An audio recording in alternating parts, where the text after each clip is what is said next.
기록되어 있어요. 그럼 에스더서는 어떤 기록인가? 1차 기한과 2차 기한 사이에 80년의 시차가 있습니다. 그죠? 80년의 시차가 있어요.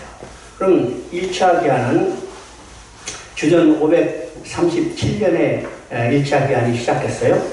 그리고 이제 그 안에 성전을 건축하고 있다가 주전 540년 경에 2차 기한이 있었습니다. 그럼 그 시차가 몇 년이냐면 80년이요. 80년간에 아직 귀환하지 못하고 바사에 남아있는 유대인 사이에 일어났던 하나의 사건이 에스더서입니다. 있어요. 그리고 이제 2차 기한이 일어난 한 14년 후에 느헤미야에서 3차 기한이 이루어졌는데 그 3차 기한의 기록이 바로 느헤미야에서의 기록되어 있습니다. 이 세 책의 관계를 알아야 이제 세 책의 내용을 정확히 이해할 수 있습니다. 그럼 이제 우리가 에스라서, 느헤미야서, 에스더서를 우리 포로 귀환 이후의 역사라고 하는데, 그럼 이 포로 귀환의 역사를 우리가 의미가 무엇인가를 생각해 봅니다. 자, 우상을 숭배하고 하나님의 법을 지키고 악을 행하지 않고 하나님 징계로 그들이 포로로 끌려갔어요. 근데 하나님은 귀환이 끝나지 않고 다시 돌아오죠? 왜 그들을 돌아오게 할까? 자, 하나님의 백성이 이방의 침략을 받고 이방의 포로로 끌려갔다면 뭐예요? 누구의 이름이 모독받았어요? 하나님 이름과 하나님의 영광이 훼손됐어요. 자기 백성의 범죄로 인해서 모독받은 하나님의 이름과 영광을 누가 회복할 것인가? 바로 하나님 자신이요. 그래서 포로로 끌려갔던 그 백성을 다시 돌아오는 겁니다. 이것이 귀환의 역사의 첫 번째 의미예요. 두 번째는 이제 하나님이 포로로 돌아오게 하는 것은 하나님 자신의 이름과 영광인데 그것은 근거가 뭐냐? 하나님의 언약의 신실성입니다. 언약의 신실성. 언약의 근거에서 다시 그들을 돌아오게 하는 것이 포로 귀환 이후의 역사를 우리가 보게 됩니다. 자, 에스더서를 한번 봅니다. 에스더서 1장 1절 한번 읽어봅니다. 에스더서 1장 1절 이런 거 한번 찾아보세요. 바사왕 고레스 원전에 여호와께서 에레미야 입으로 하신 말씀을 이루려고 여호와께서 바사왕 고레스의 마음을 감동시키며 그가 온 나라에 공포도 하고 조소도 내려 이르되. 지금 이제 지난번에 이야기했지만은 에스라서 1장 1절 2절은 그 바로 앞에 나온 역대하 36장 22절 23절 내용하고 똑같아요. 그러면 역대하의 의미는 뭐라고 써요? 성전으로 시작해서 성전으로 끝나는 성전으로 감싸 있는 구조라고 했습니다. 유다가 바벨론에서 멸망받는 것으로 끝나지 않고 고레스의 조서를 통해서 다시 돌아가서 성전을 재건하는 명령으로 역대하는 마지막으로 끝내었죠. 이 의미는 지금 성전으로 끝나서 시작해서 성전으로 끝나기 때문에 하나님은 너희 함께 계시고 너희는 하나님 중심으로 살아야 한다는 것을 그들에게 강조하기 위해서 지금 역대하기 하는 그렇게 기록되어 있습니다.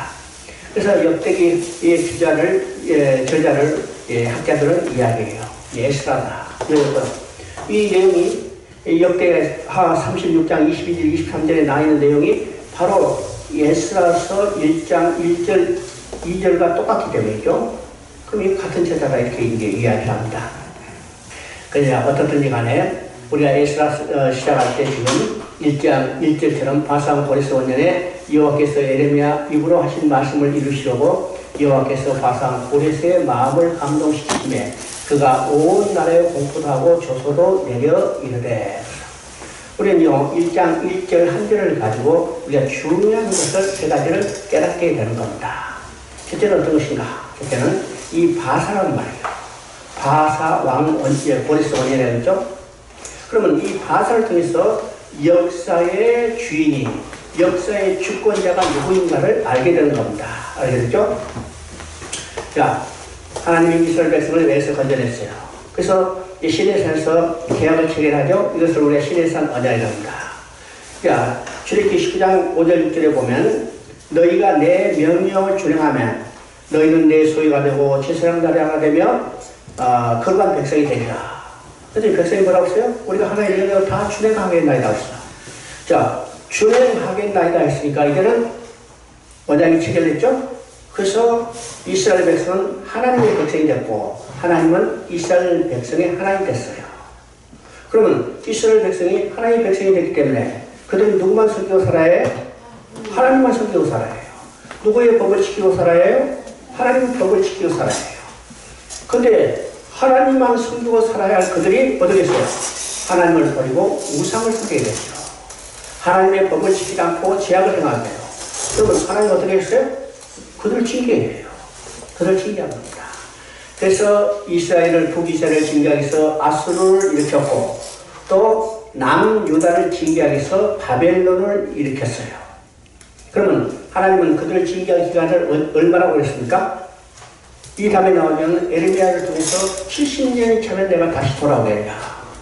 70년 동안 징계 기간이요. 그죠?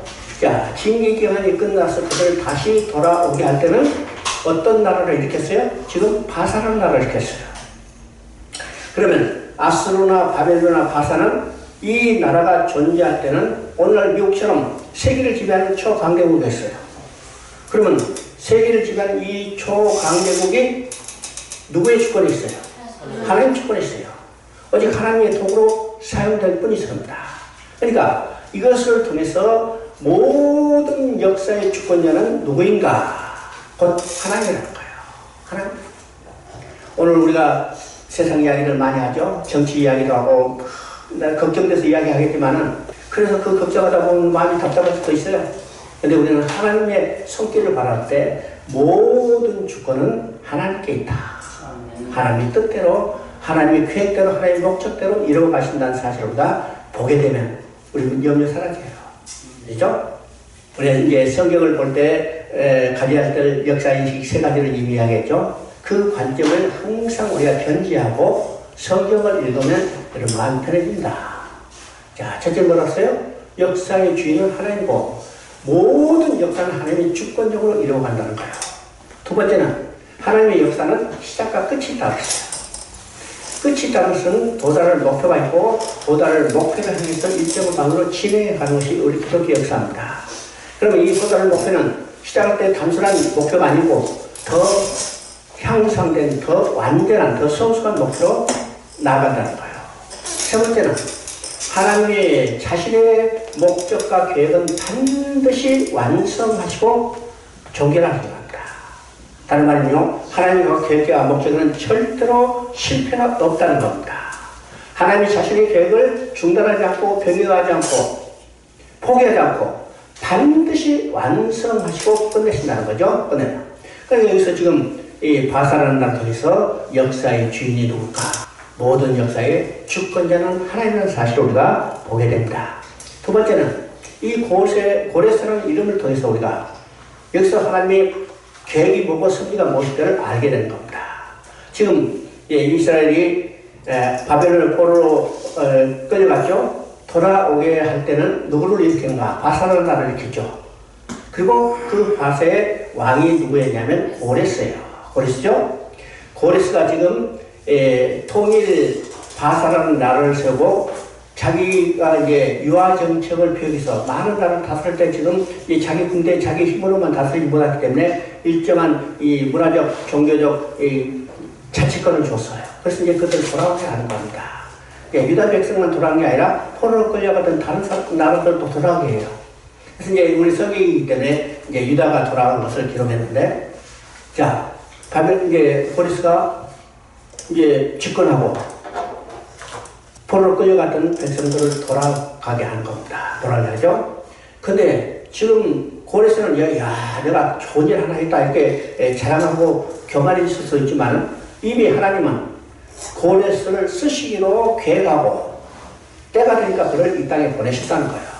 그러면 지금 여기서 고레스라고 이야기하지만 고레스가 이 일을 하게 될 때 하나님은 200년 전에 이미 고레스를 쓰시겠다고 말씀하셨어요.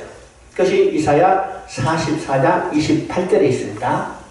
이사야 44장 28절을 한번 찾아보세요.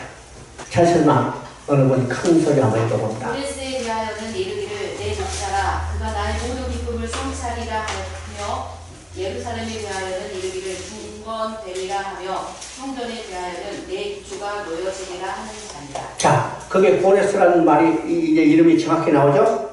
그리고 고레스에 해야 할 일이 무엇인지를 정확히 지금 말하고 있어요.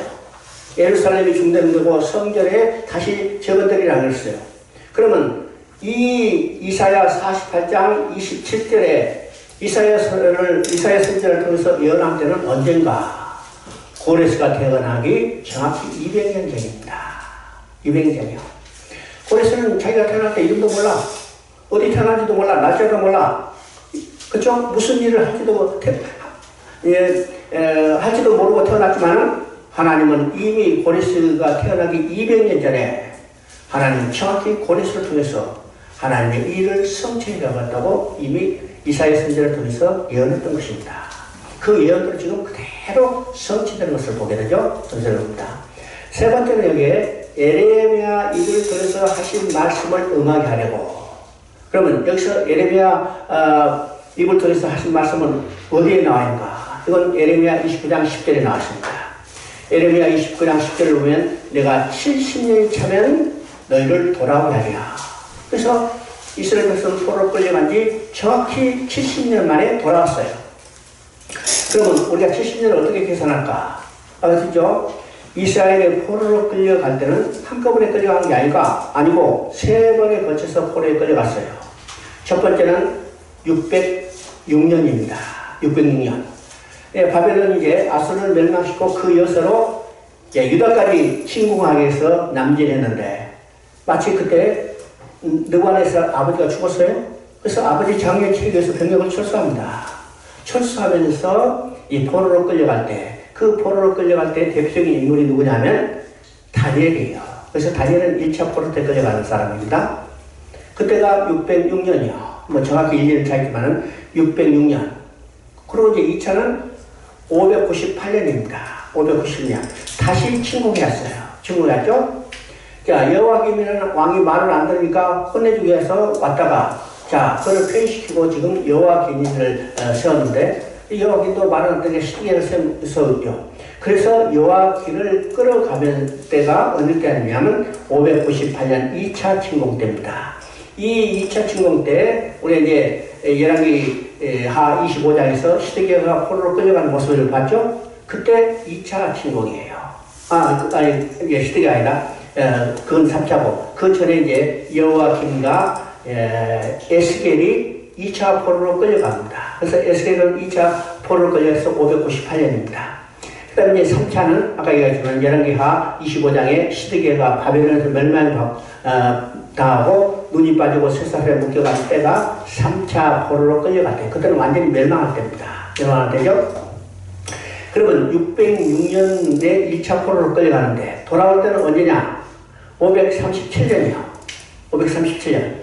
그러면 606년부터 537년은 몇 년이에요? 70년이에요. 70년. 이것이 예레미야 입을 통해서 하신 말씀. 70년이 차면 내가 너희를 돌아오게 하리라. 그러니까 정확히 예레미야 선지자를 통해서 예언은 그대로 성취됐죠? 성취됐습니다. 그럼 우리가 여기서 성경적 예언이 무엇인가를 정확히 이해해야 합니다. 자, 하나님은 고레스가 태어나기 200년 전에 고레스를 통해서 하나님이 일하시겠다고 정확히 예언하시고 그대로 성취됐죠? 또 예레미야 입을 통해서 내가 70년이 차면 돌아오려고 예언하고 정확히 70년이 차자 그대로 돌아가겠어요. 그러면 성경적 예언은 어떤 것일까요? 오늘 예언이라는 말이 너무나 기독교에서 혼란하는 상태에 있죠? 오늘 우리가 흔하게 이야기하는 예언들의 거의 대부분은 성경적 예언이 아니라 점치는 겁니다. 잘 알아야 돼요. 점치는 거예요. 근데 성경적 예언은 어떤 것이요? 성경적 예언은 하나님이 선지자를 통해서 하나님이 하실 일을 미리 말씀하시고 그 예언은 누가 성취하냐면 하나님 자신이 성취해요. 예언은 예언자가 성취하는 게 아닙니다. 하나님 자신이 성취하기 때문에 성경적 예언은 반드시 성취되는 겁니다. 성경에서 가장 중요하고 가장 유명한 예언은 뭘까? 메시아를 보내주겠다는 약속이요. 성령을 보내겠다는 예언이요. 다 성취됐어요. 왜요? 하나님이 선지자를 통해서 수많은 선지자를 통해서 예언했던 것이 그래서 성취했죠? 또 하나의 예언이 있어요. 그는 예수님의 재림이요. 지금까지 모든 하나님의 예언이 성취했기 때문에 하나의 예언도 반드시 성취될 것을 우리는 확신합니다. 이것이 우리 신앙이에요. 신앙이죠? 자, 2장 62절 한번 읽어봅니다. 사람들이 계보 중에서 자기 이름을 찾아도 얻지 못함으로 그들을 부정하게 여겨 제사장의 직분을 행하지 못하게 하고. 자, 2장 보면 지금 돌아온 백성들, 보내서 귀하는 백성들의 조건을 쭉 정리하는데 그 중에 계보를 찾지 못하는 사람도 있고 계보를 찾지 못하기 때문에 제사장 역할을 감당하지 못하는 사람도 있다고 했습니다. 그럼 돌아온 백성들이 왜 계보를 정리할 때 계보를 찾지 못했을까? 왜일까요? 하나님의 약속을 믿지 못했기 때문이요. 하나님은 예레미야를 통해서 말씀하시죠. 70년이 차면 너희를 돌아오리라. 여러분, 이 약속을 믿었던 백성들은 포로로 끌려가서 그들은 어떻게 했을까요? 자, 어떤 사람이요? 포로로 끌려갔어요. 그 사람은 나이가 70이에요. 70에 포로로 끌려온 사람이 있었겠죠? 그러면 70년이 차면 몇 년이 돼야 해요? 140년. 140년 못 살아. 그죠? 야, 나는 내구나. 근데 그 사람이 그 아들하고 함께 포로로 끌려왔어요. 아들 나이 보니까 50. 그죠? 그럼 50살 된 아들도 70년이 나면 몇 살이에요? 110년. 아, 이거 못 살아. 그러면 야, 안 됐다. 이렇게 끝나는 게 아니라 내도 못 들어가고 내 아들도 돌아가지 못하지만은 하나님의 약속이 있기 때문에 내 손자는 아니면 내 손자, 증손자는 반드시 돌아가게 될 것이다. 그럼 어떻게 해요? 그들이 어떤 민족인지 정체성을 정확히 가르쳤어요. 아시죠? 그래서 그들은 돌아오면 어떻게 해요? 그들의 정체성을 그대로 확인했기 때문에 조건을 그냥 차는 거예요. 근데 약속을 믿지 못한 사람은 어떻게 해요? 70년이 되면 돌아간다는데 무슨 놈이 70년이야? 언제 우리 70년이 돼서 조국이 회복되고 우리가 돌아갈 수 있겠느냐? 포로가 무슨 족보야? 그죠? 그래서 그들은 약속을 믿지 못했기 때문에 자기들의 정체성 족보를 정리하지 않았어요. 후계에 인계하지 않았어요. 그래서 돌아오는데 족보를 정리하지 못했죠. 오늘도 우리의 족보가 어디인가를 정확히 알아야 합니다. 우리 족보 어디 있어요? 어? 우리 족보 저기 박씨 가문의 족보예요? 우리의 족보는 하나님의 생명책이 있다는 사실을 확신해야 해요. 그렇죠? 자, 3장 3절 한번 읽어봅니다.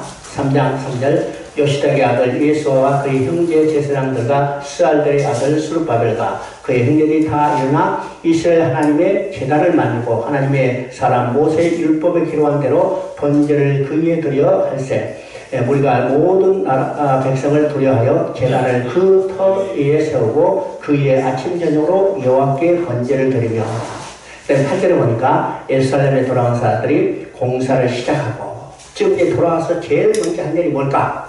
제일 먼저 한 일이 그 터 위에 제단을 세우고 번제를 드렸다요. 그 다음에 뭐 했어요? 그 다음에 성경 공사를 한 겁니다. 우리는 이제 성경 공사에서 성경을 지어지면 그 다음에 거기다가 이제 번제를 드릴 것 같은데 그렇지 않았어요. 성경 공사를 시작하기 전에 그 터 위에 제단을 세우고 번제를 드렸습니다. 이게 어떤 의미일까요? 어떤 의미일까요? 성전이라는 건물을 세우는 것보다도 제단을 세우고 번제를 드림으로 하나님과 관계가 회복되는 것이 더 중요한 거예요. 더 먼저라는 거예요. 성전을 짓는 것은 어떤 것이요? 하나님과 백성이 함께 사는 상징적인 조형물을 소위 말해서 건축물을 세우는 것에 불과한 겁니다. 그러니까 성전 자체가 중요한 게 아니라 하나님과 교제가 더 먼저라는 사실을 알아야죠. 또 여기 제단을 쌓을 때 그 터라고 했습니다. 그 터. 그 터는 어느 터요? 이미 예루살렘 성전이 지어졌던 그 터. 이제는 브레타가 없지만은 그 터는 그대로 있는 거예요. 바로 그 터에 하나님이 정한 그 터에 제단을 쌓고 번제를 드는 겁니다. 오늘도 우리 어떤 특정한 장소가 중요한 게 아니고 어디서든지 우리는 하나님 앞에 제단을 쌓고 번제를 드려야 해요. 이건 뭐 짐승잡아 드리는 게 아니라 우리는 오늘 번제를 드리는 것은 어떤 것이요? 번제를 완성하신 예수 그리스도를 확고하게 믿는 것이 우리가 번제를 드리는 겁니다. 그렇죠? 이게 하나님과 관계가 올바로 회복돼요. 자, 4장 3절 한번 읽어봅니다. 4장 3절 스룹바벨과 예수아와 기타 이스라엘 족장들이 이르되 우리 하나님의 성전을 건축하는데 너희는 우리와 상관이 없느니라. 바사와 고레스가 우리에게 명령하신 대로 우리가 이스라엘 하나님 여호와를 위하여 홀로 건축하려 하였더니 이로부터 그 땅 백성이 유다 백성의 손을 약하게 하여 그 건축을 방해하되. 지금 이제 계단을 쌓고 번제를 tes어. 그 다음에 이제 성전 건축을 시작하게 됐죠. 성전 건축을 시작하자 손님들이 찾았어요. 그 손님들 누굴까? 그 땅에 살고 있는 사마리아 사람들입니다. 사마리아의 유력한 사람들이 지금 성전을 건축하고 있는 스룹바벨과 예수야에게 찾아왔어요. 그래서 하는 말이 어떤 말이에요? 야, 너희가 하나님의 성전을 건축한다는데 우리도 함께 협력하겠다. 우리도 함께 건축하자. 이렇게 제의했어요. 그랬더니 지금 여호수아 스룹바벨이 뭐라고 그래요? 여호와를 위하여 우리가 홀로 건축하리라. 홀로 건축한다고 했습니다. 자, 왜 그들이 성전을 건축하는데 협력해서 찾아왔다면 얼마나 좋은 일이요. 만약 그들이 협력하면 인부도 될 거고 자금도 될 거고 여러 가지도 물질적인 혼도 할 때면 빨리 질 수 있죠. 그럼 야, 그렇다. 우리 같이 짓자. 이렇게 했을 텐데 여호수아 스룹바벨은 이런 자에 딱 거절해서 안 된다. 우리 홀로 건축하리라. 왜일까요? 사마리아 사람은 이미 혼합된 종교, 혼합된 민족으로 바뀌어버렸어요. 그들이 성전을 건축하자고 제의할 때 내세운 이유는 두 가지였죠. 첫째는 우리도 원래는 이스라엘 12지파에 속했던 족속들이다. 그렇죠? 이 말은 맞는 말이에요. 왜요? 북시자는요, 여로보암이 10지파를 가지고 건설했던 나라예요. 그 수도가 사마리아였어요. 아니, 사마리아죠? 그러니까 본래 그들도 이스라엘 12지파에 속했다는 말은 맞는 말이에요. 전혀 틀린 말은 아니었어요. 또 우리도 하나님을 섬기는 백성이다. 본래 그들이 이스라엘 12지파에 속했던 자들이 하나님을 섬기는 자들이었죠? 근데 왜 여호수아 스룹바벨이 이런 지역에 거렸을까? 그들은 본래 이스라엘 12지파에 속았던 자들이라도 이제는 민족적으로 완전히 혼합된 사람들이에요.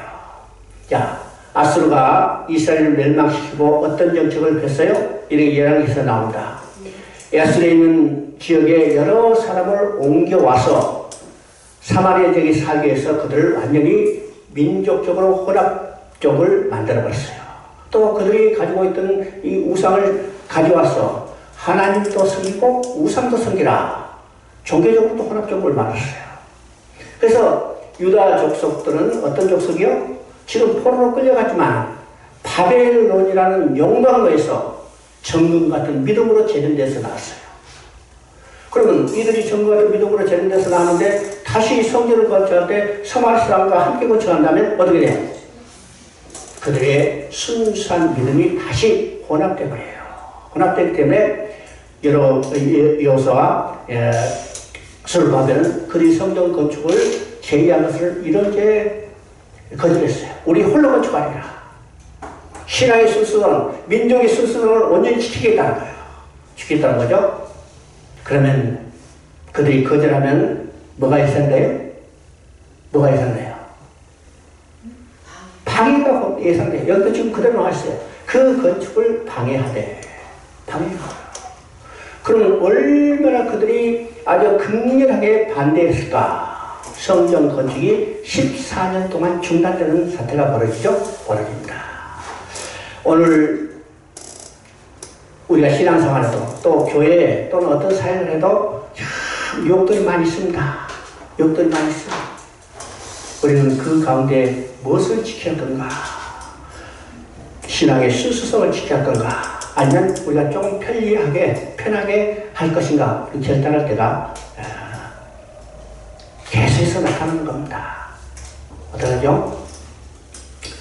그 다음에 6장 17절 한번 읽어봅니다. 6장 17절 하나님의 성전 봉헌식을 행할 때 수소 100마리와 순양 200마리와 어린 양 400마리를 드리고 또 이스라엘 지파의 수를 따라 순염소 12마리로 이스라엘 전체를 위하여 속죄제를 드리고 지금 이제 성전을 다 펴졌어요. 이제 봉헌을 하죠. 봉헌을 할 때 지금 어떻게 했냐면 이스라엘 지파의 수에 따라 순염소 12마리로 이스라엘 전체를 위하여 속죄를 드리되 지금 성전 건축하는 지파는 실제로 어느 지파예요? 포로로 끌려갔다 다시 돌아온 유다 백성들 지파로 말하면 유다 지파와 베냐민 지파 두 지파입니다. 그럼 두 지파는 신앙의 순수성을 지켰기 때문에 이 두 지파만 이하에서 속죄제를 지내야 할 것 같은데 이스라엘 12지파 전체를 위하여 속죄제를 지냈어요. 속죄제 지냈죠? 자, 그 의미가 지금 에스겔 37장 22절에 나오는 겁니다. 에스겔 37장 22절 보면 유다가 이스라엘과 유다는 나라가 될 것이며 온 한 임금이 모두 사들이 되며 그들이 다시는 두 민족이 되지 아니하며 두 나라로 나누지 아니할 것이라는 예언이 그대로 성취된 겁니다. 지금 12지파에서 10지파, 2지파로 나눠졌지만은 언젠가는 이것이 한 나라로 될 것이다. 한 임금이 다스릴 거야. 이것은 더 나와서는 유대인과 이방인이 한 임금에서 다스릴 겁니다. 그때가 언제예요? 그때가 언제요? 메시아 왕국이 완성되고 도래하는 날. 한 임금이 다스릴 거죠? 나는요. 오늘 교회는요, 이방인과 유대인과 하나가 되는 것을 모형적으로 보여주는 겁니다. 오늘 교회의 머리는 누구예요? 그리스도예요. 그리스도. 근데 아직 교회는 완성된 모습은 아니죠? 이것이 언제 완성될 건가? 예수님이 재림하고 예수님이 왕이 돼서 세수적 왕나라는 메시아 왕국에서 모든 민족 하나가 되는 또 한 왕이 다스리는 나라가 될 것을 보여준 겁니다. 자, 느헤미야서를 봅니다. 느헤미야서는 이제 3차 기한에 대한 기록이라고 합니다. 3차 기한. 그러면 1차 기한과 2차 기한이 있었고 3차 기한이에요. 그러면 느헤미야는 어떤 것일까? 느헤미야는 돌아와서 성벽을 재건하는 일입니다. 성벽을 재건하는 일이죠. 성벽을 재건하는 일은 어떤 의미가 있을까요? 지금 이제 느헤미야가 이제 바사에 남아 있어요. 나있죠? 그래서 자기 조국을 늘 생각했습니다. 지금 이 시대를 보면요, 바사는 여기 느헤미야는 포로로 끌려는 1세대는 아닌 것 같아요. 나이로 보면 아마 1.5세나 아니면 그 후에 2세대로 볼 수 있는데 이 느헤미야는 항상 조국 예루살렘을 생각하고 있었어요. 그에 대한 소식을 관심 있게 들었어요. 특별히 자, 성전을 재개했다는 소식을 들었는데 성벽은 아직도 해파됐다는 소식, 아직 수치되지 않았다는 소식을 계속 듣고 있는 거죠. 지금 우리가 보면 예루살렘에 귀환했으면 예루살렘에서 사람들이 많이 살 것 같은데 그렇게 살지 못했어요. 왜일까요? 유대의 민족은 짐승을 기르고 사는 백성들이었습니다. 그렇죠? 유목 농경민이요. 그러면 예루살렘 성은 도시적인데 이게 농사짓고 살 때가 안 되죠? 쉽게 말하면 밥벌이가 제대로 되지 않는 거예요. 밥벌이가 되지 않기 때문에 어떻게 해요? 곳곳에 흩어져요. 밖으로 나갔어요. 시골로 나가서 농사짓고 먹고 살기 위해서. 그래서 예루살렘에 사람이 모자라가지고 어떻게 해요? 제비 뽑아서 그게 살고 있는 사람을 강제적으로 여기 거주하도록 만들었어요. 만들었죠? 그러니까 예루살렘은 근본적으로 회복됐다 하더라도 거주민이 많지 않기 때문에 성전은 재건했지만 성벽은 아직도 해파된 그대로예요. 자, 느헤미야는 그 소식을 계속 바사에서 듣고 있는데, 그죠? 그래서 자기 성벽을 지어야겠다는 이 일념을 가지고 있었던 사람 중에 한 사람입니다. 그래서 어느 날 이제 왕의 허락을 받아서 3차로 귀환합니다. 3차로 갑니다. 느헤미야에서 보면 느헤미야가 얼마나 하나님을 섬기는 사람이었고 그가 신실하고 충성된 사람인 것을 우리가 보게 되는데 그가 왕의 신임을 받고 결국은 그 왕의 허락을 받아서 3차로 귀환해서 성벽을 재건하는 내용입니다. 그러면 느헤미야서는 지금 이제 10석장으로 되어 있는데 크게 세 부분으로 나눌 수 있어요.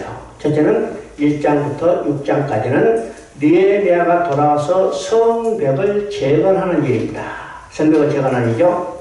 그러면 성벽을 재건하는 것은 어떤 의미가 있을까요?